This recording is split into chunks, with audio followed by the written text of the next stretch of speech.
أعوذ بالله من الشيطان الرجيم. بسم الله الرحمن الرحيم. ياسين والقرآن الحكيم إنك لمن المرسلين على صراط مستقيم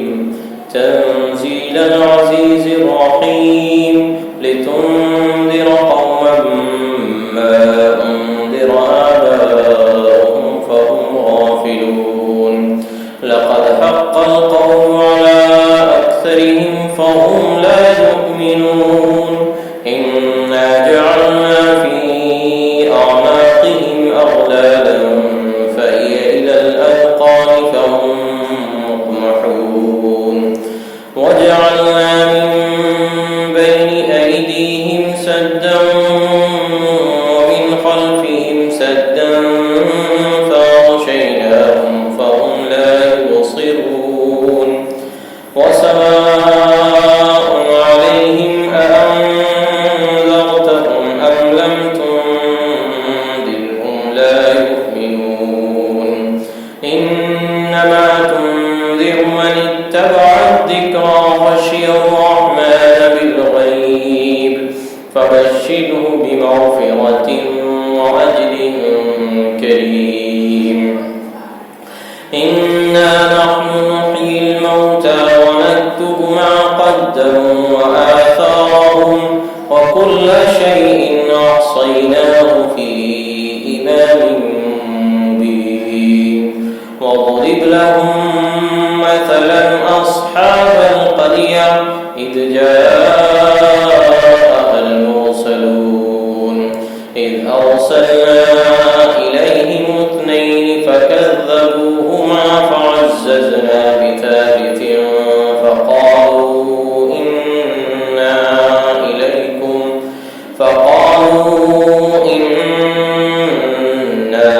إليكم مرسلون قالوا ما أنتم إلا بشر مثلنا وما أنزل الرحمن من شيء إن أنتم إلا تكذبون قالوا ربنا يعلم إنا إليكم لمرسلون وما علينا إلا البلاغ المبين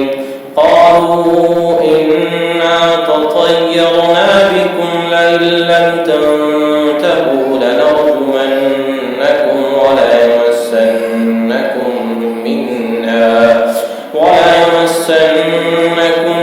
منا عذاب أليم قالوا طائركم معكم أئن ذكرتم بل أنتم قوم مسرفون وجاء من أقصى المدينة رجل يسعى قال يا قوم اتبعوا المرسلين اتبعوا من لا يسألكم أجرا وهم مهتدون وما لي لا أعبد الذي فطرني وإليه ترجعون أأتخذ من دونه آلهة إن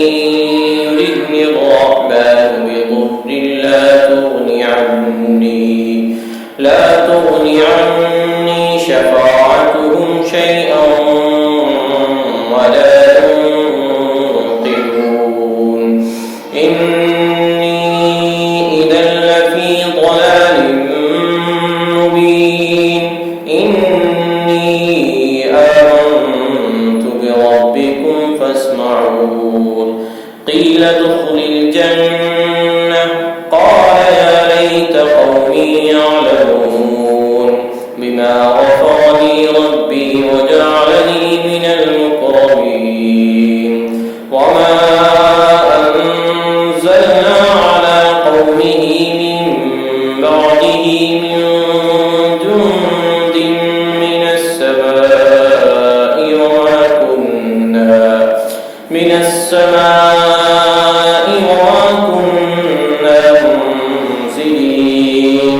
إن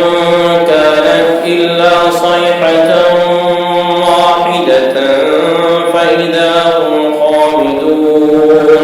يا حسرة على العباد ما يأتيهم من رسول إلا كانوا به يستهزئون ألم يروا كم أهلكنا قبلهم من القرون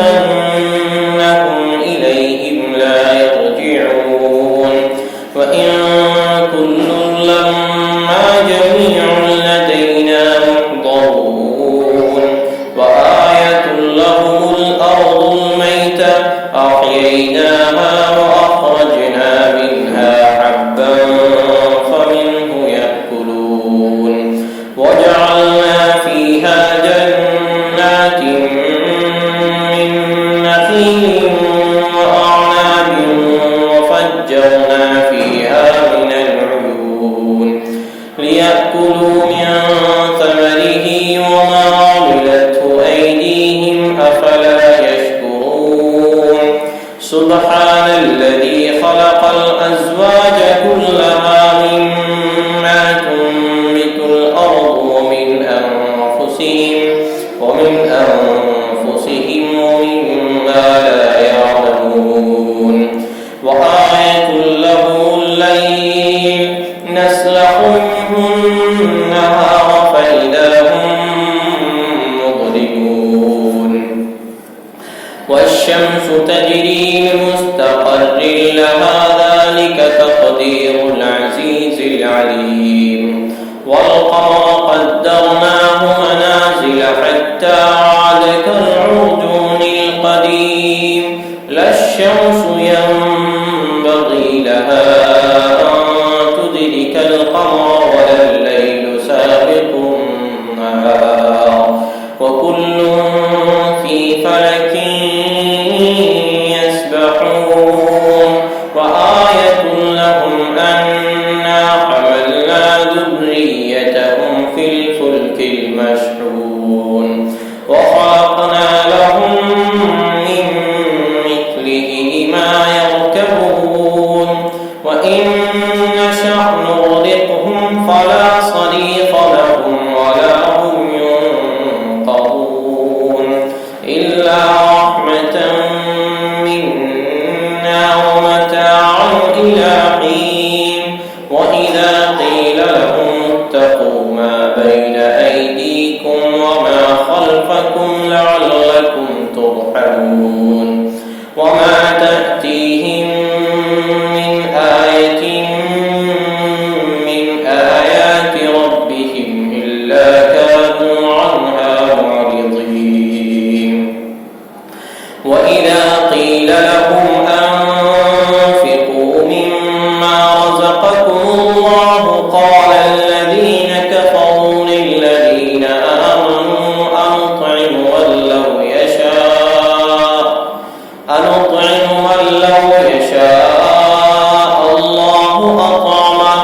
إن أنتم إلا في ضلال مبين ويقولون متى هذا الوعد إن كنتم صادقين ما ينظرون إلا صيحة واحدة تأخذهم وهم يخصمون فلا يستطيعون توصية ولا إلى أهلهم يرجعون ونفخ في الصور فإذا هم من الأجداث إلى ربهم ينسلون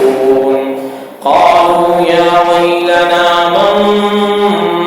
بعثنا من مرقدنا هذا ما وعد الرحمن وصدق المرسلون إن كانت إلا صيحة واحدة فإذا هم جميع لدينا محضرون فاليوم لا تظلم نفس شيئا ولا تجزون إلا ما كنتم تعملون إن أصحاب الجنة في شغل فاكهون هم وأزواجهم في ظلال على الأرائك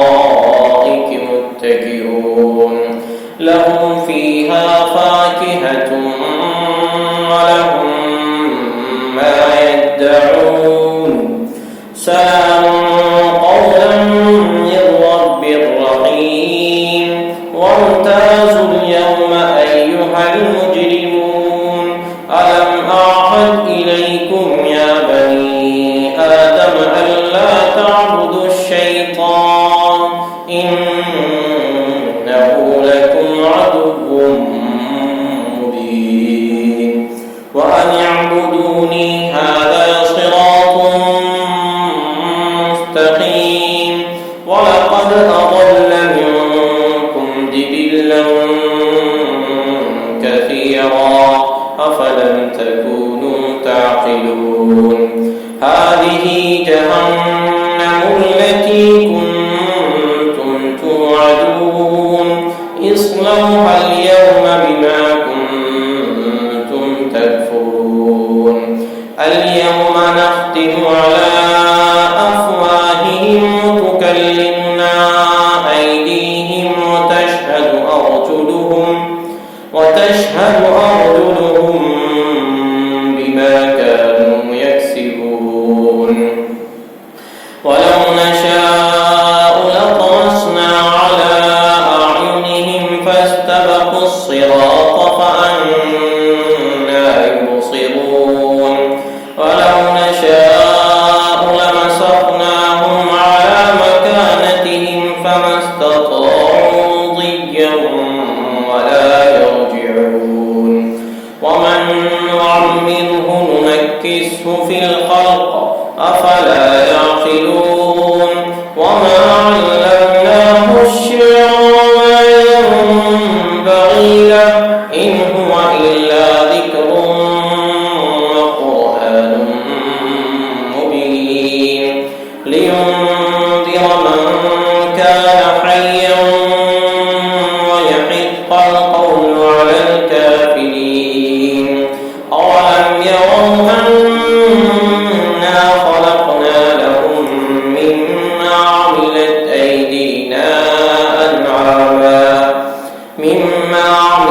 أيدينا أنعاما فهم لها مالكون وذللناها لهم فمنها ركوبهم ومنها يأكلون ولهم فيها منافع ومشارب أفلا يشكرون واتخذوا من دون الله آلهة لعلهم ينصرون لا يستطيعون نصرهم وهم لهم جند محضرون فلا يحزنك قولهم إنا نعلم ما يسرون وما يعلنون أولم ير الإنسان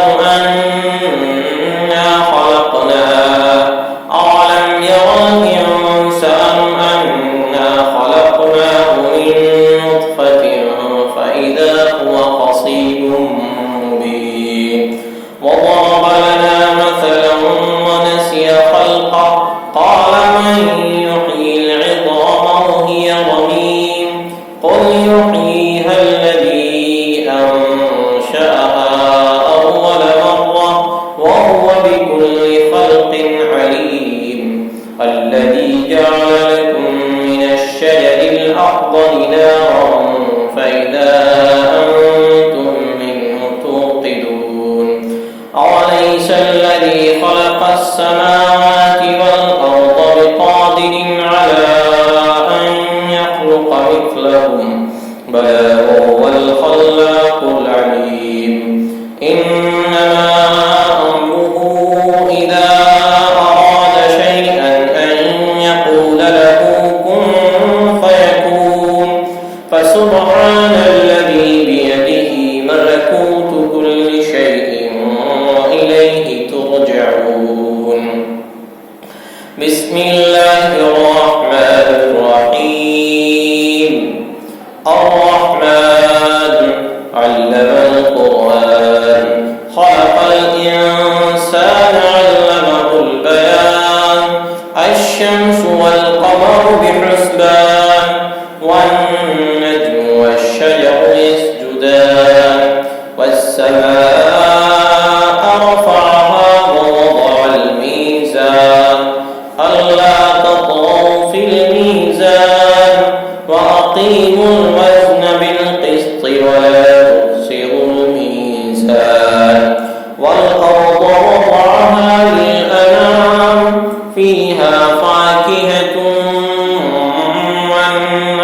تكذبان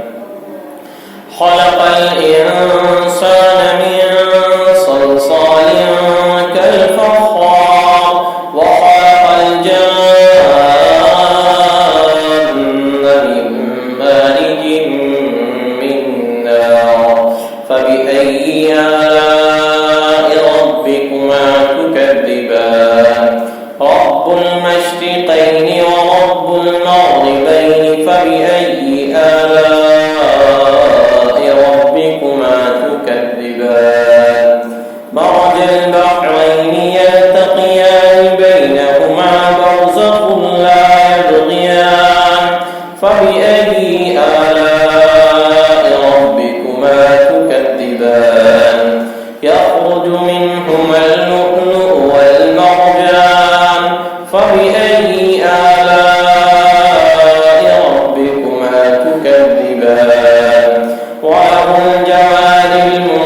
المنشآت في البحر كالأعلام فبأي آلاء ربكما تكذبان كل من عليها فان ويبقى وجه ربك ذو الجلال والإكرام فبأي آلاء ربكما تكذبان يسأله من في السماوات والأرض كل يوم هو في شأن فبأي آلاء ربكما تكذبان سنفرغ لكم أيها الثقلان فبأي آلاء ربكما تكذبان يا معشر الجن والإنس إن استطعتم أن تنفذوا من أقطار السماوات والأرض فانفذوا لا تنفذون إلا بسلطان فبأي آلاء ربكما تكذبان يرسل عليكما شواظ من نار ونحاس فلا تنتصران فبأي آلاء ربكما تكذبان فإذا انشقت السماء فكانت وردة كالدهان فبأي آلاء ربكما تكذبان فيومئذ لا يسأل عن ذنبه إنس ولا جان فبأي آلاء ربكما تكذبان يعرف المجرمون بسيماهم فيؤخذ بالناصي والأقدام فبأي آلاء ربكما تكذبان هذه جهنم التي يكذب بها المجرمون يطوفون بينها وبين حميم آن فبأي آلاء ربكما تكذبان ولمن خاف مقام ربه جنتان فبأي آلاء ربكما تكذبان ذواتا أفنان فبأي آلاء ربكما تكذبان فيهما عينان تجريان فبأي آلاء ربكما تكذبان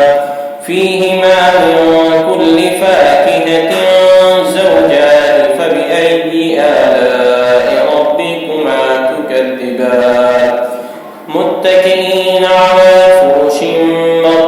بطائنها من استبرق وجنى الجنتين دان فبأي آلاء ربكما تكذبان فيهن قاصرات الطرف لم يطمسهن إنس قبلهم ولا جان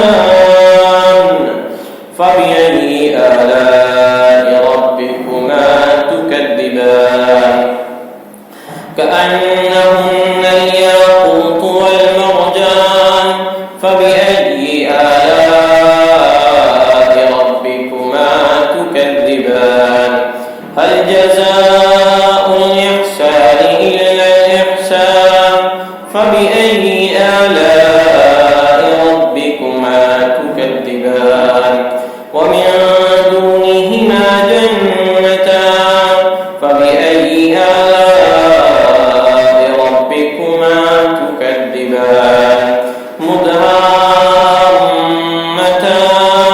فبأي آلاء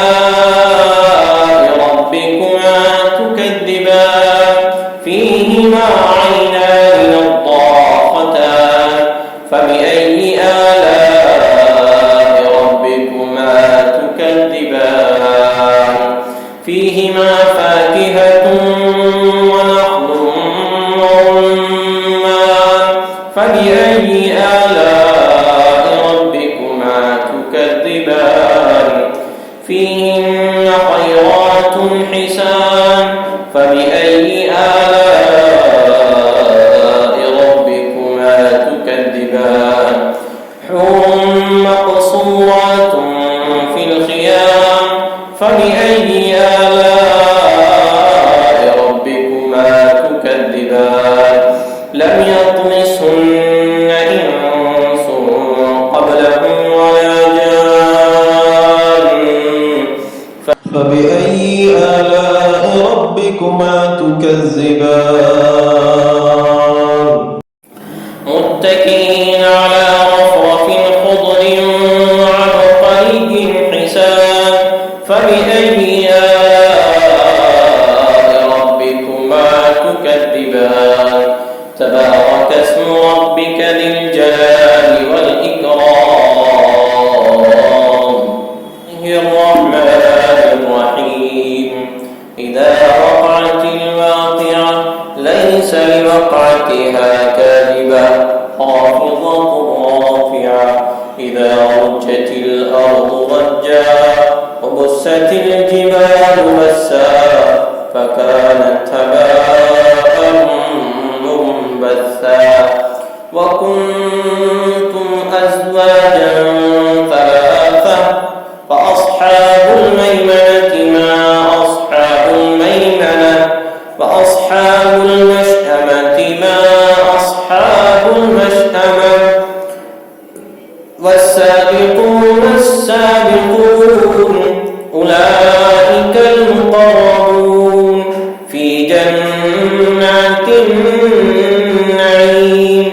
ثلة من الأولين وقليل من الآخرين على سرر موضونة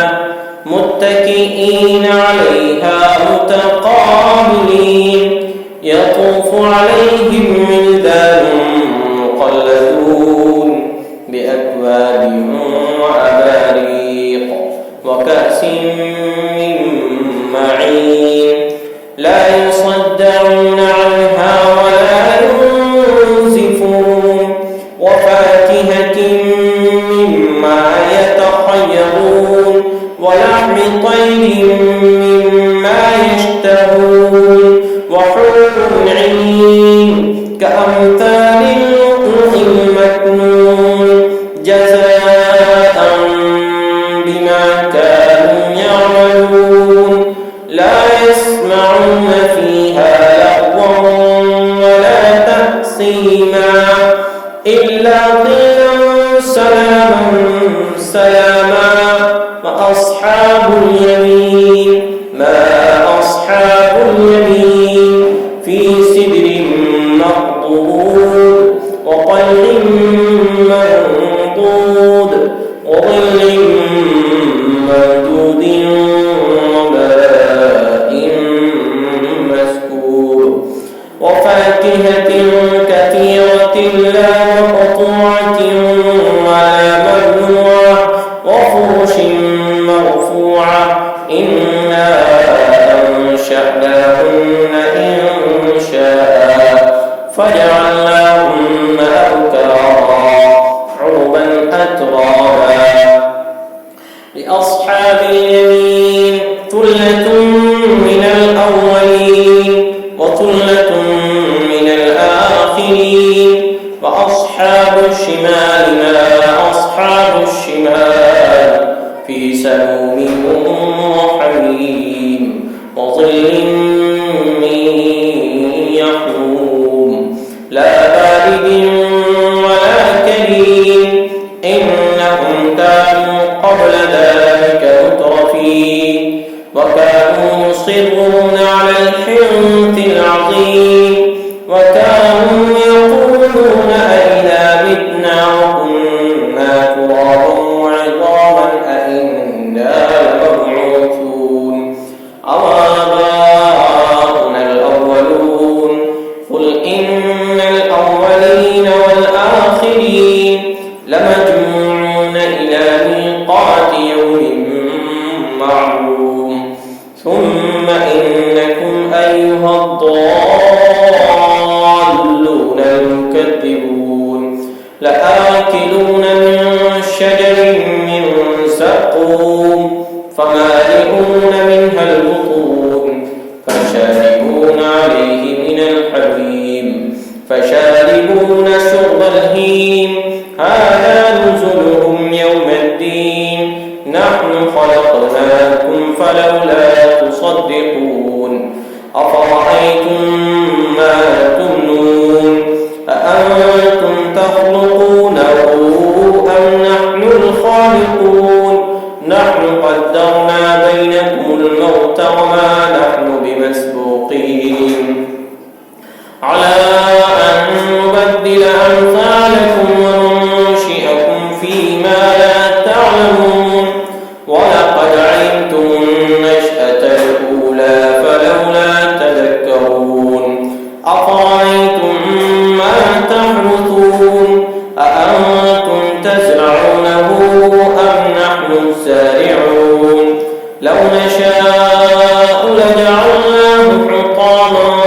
فظلتم تفكهون إنا لمغرمون بل نحن محرومون أفرأيتم الماء الذي تشربون أأنتم أنزلتموه من المزن أم نحن المنزلون لو نشاء جعلناه أجاجا فلولا تشكرون أفرأيتم النار التي تورون أأنتم أنشأتم شجرتها أم نحن المنشئون نحن جعلناها تذكرة ومتاعا للمقوين فسبح باسم ربك العظيم فلا أقسم بمواقع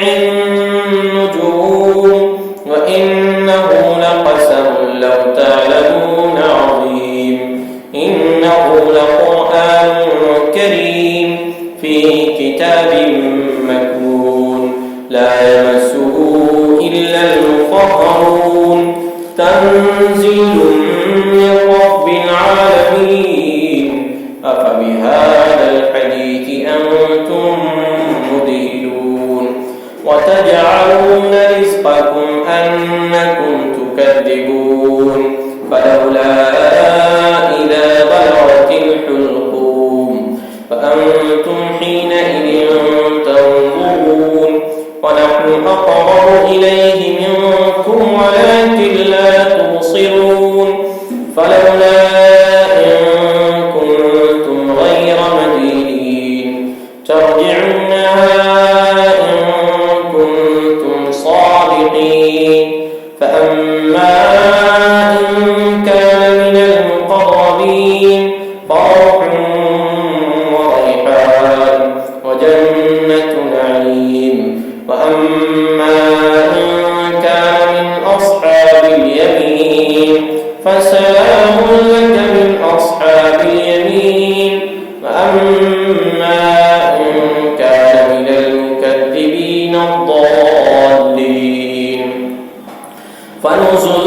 من حميم وتصلية جحيم إن هذا لهو حق اليقين فسبح باسم ربك العظيم صدق الله العظيم.